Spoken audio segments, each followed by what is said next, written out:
facility. Yeah. Elementary school students are labor potential inmates. Sometime between the time they learn their ABCs and the time they learn how to read. Later they make it to Algebra 1, solving equations like y equals mx plus b, or the square root of a squared equals b. But whoever said that a kid struggling with math or reading equals a criminal waiting to be? Now he's solving equations, equating this and that, you see, but this is not equality. This is inequality, inequity. Like I understand y is less than 2x plus 3, but I still don't get why I'm treated less than two kids who grew up in the neighborhood next to me. I guess I'll never quite comprehend inequality, when the quality of my education is directly proportional to my number of dollars and inversely related to my level of poverty.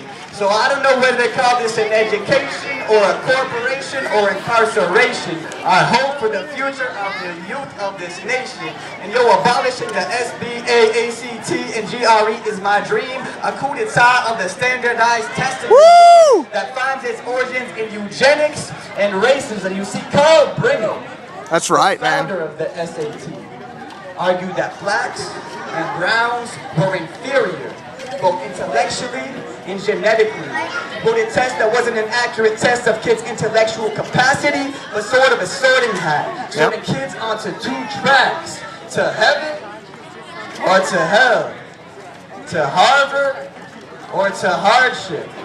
So it's hard to get this train back on the right path when the fork in the road was back in second grade math class. So I asked, choose A, B, C, or D. But unfortunately, the ability to select one, reject three, reconstructive answers will not help our kids solve the problems of the 21st century. So I don't know whether they call this an education or a corporation or maybe even incarceration. Our hope for the future are the youth of this nation. And like I said, abolishing the SBA, especially GRE, SAT is my dream. That's right. A coup d'etat of the standardized testing regime, because I remember clearly the day that I took the SAT. Calmly entered the testing facility, and a man looked at me with a cold, lifeless stare. Told me to empty my pockets, put my belongings in the locker and lock them. Signed a contract that said if I cheated, it's a felony.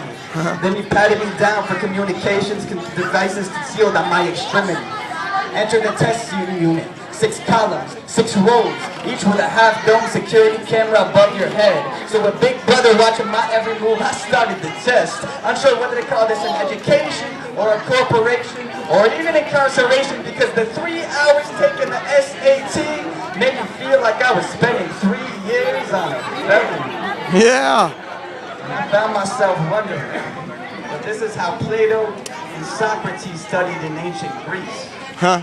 And if we're turning our schools into prisons, diplomas into dockets, and our children into hardened criminals, then how can we ever build a culture of peace? That's it. Give it up for you guys. Amen. Woo! All right, this is the last one. Freestyle.